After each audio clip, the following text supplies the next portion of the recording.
Hey guys, I'm gonna review a video by Improvementer today, whilst giving my insights on a huge topic that most people in the primal community blindly believe. Continues to be the laughingstock of normie society, and this is for good reason.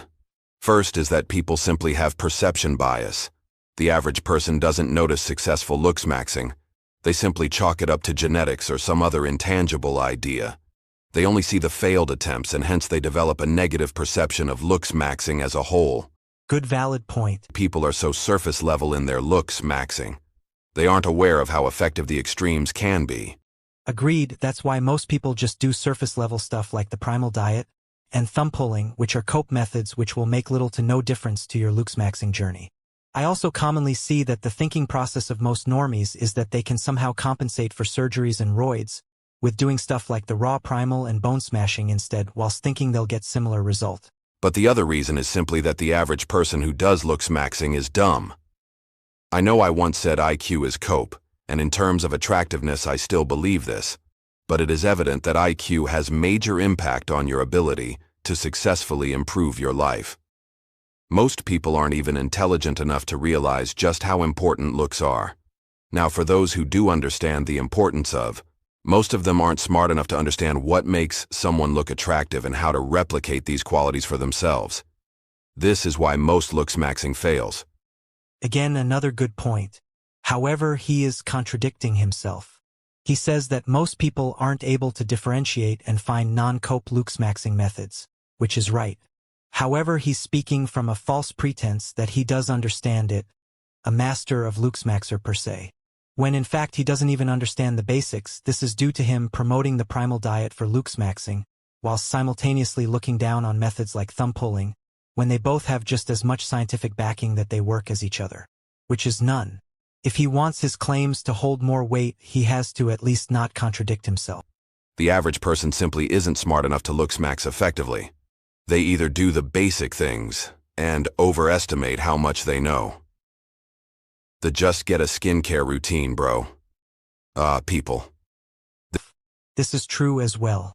I mostly see this in primal copers. This is due to the fact that they are unwilling to expand their knowledge and thinking that anything not natural is cope, instead of actually doing proper research or gaining at least a basic understanding of how other looksmaxes work. This is made even worse as most of the people who promote looksmaxing are in that Dunning-Kruger paradox themselves. They, for example, understand height is important, but then suggest limb lengthening. This is a surface-level understanding. It doesn't take into account proportions, risk factors, and most importantly, neurotypicality. No woman wants a tall guy who walks like they just spent 5 nights at Diddy's. This goes for every feature of the face and every surgery and hard max. Most people are not intelligent enough to improve these effectively. This just proves my other point about his incompetence and surface-level understanding on things. If he did proper research on this subject, he'd realize that limb lengthening is actually rather safe, and if done correctly, you can easily gain a couple of inches while still looking complete natural. I'm going to do a video soon on height where I'll go over all this stuff. But let's say you do understand. Well, there is one final part to the Dunning-Kruger effect I mentioned earlier in regards to looksmaxing. And it's why. Most of these people don't even truly understand what looks are. I mean, let's say you perfectly looksmax and get with an attractive partner. For most of you, this is utterly meaningless because you don't even understand how to create good looks. You think it's just magical genetics that magically make chads. And life is going to hit you with a brutal reality check when your kid ends up just as deformed because you don't even know how to create looks through nutrition. This is why basically no one has a full understanding of looks and how to improve them, and why most looksmaxing fails. Now here's the topic that I'm going to go into a lot more detail right now. It's probably the most talked about reason to eat raw meat, or your children to do so. Now let's get stuck into it. This argument mostly hinders on a study performed by Weston A. Price. In this study, Weston A. Price showed a correlation between a high consumption of animal foods and better craniofacial development. However, this study is purely observational and not controlled. His sample sizes were often small with no randomized trials, whilst also not controlling for many confounding variables. Now, what makes his findings very interesting is that his findings were correlation, not causation. As we can see, even in his findings it showed plant-based tribes still had great craniofacial development when on a hard food diet. For example, Andean Peruvian highlanders ate mainly plant foods, and as he put it in his book, they had good dental arches and low caries when traditional diet was maintained. And there are many more. I'd like to clarify these tribes didn't eat solely plant foods but were plant-based. Now, with these contradictions, we can see the more accurate statement would be that non-processed and traditional diets improves craniofacial development, not animal products solely. Now, what does the modern and up-to-date data show?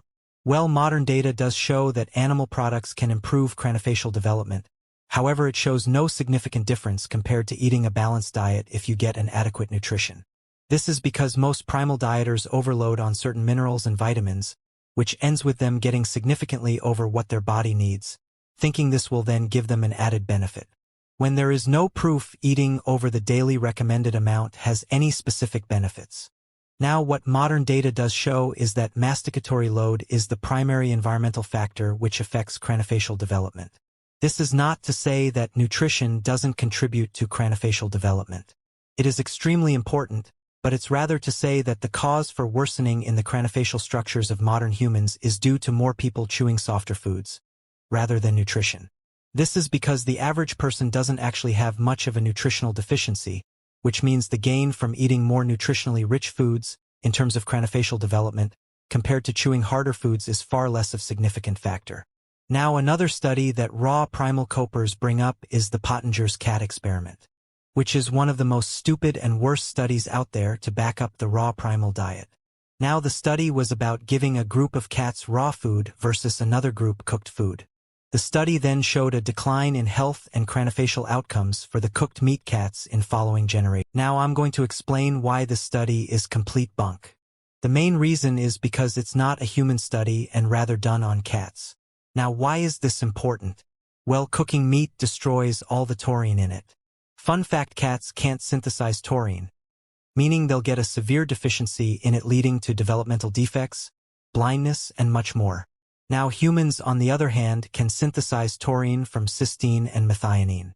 The cats in the cooked meat group showed signs of taurine deficiency. In addition, all controlled human data contradicts this study. If they truly wanted to see the effect of raw meat on development, they could do it on humans, or on cats with cooked meat and a taurine supplement. Now, to conclude, raw meat improving development has zero scientific backing.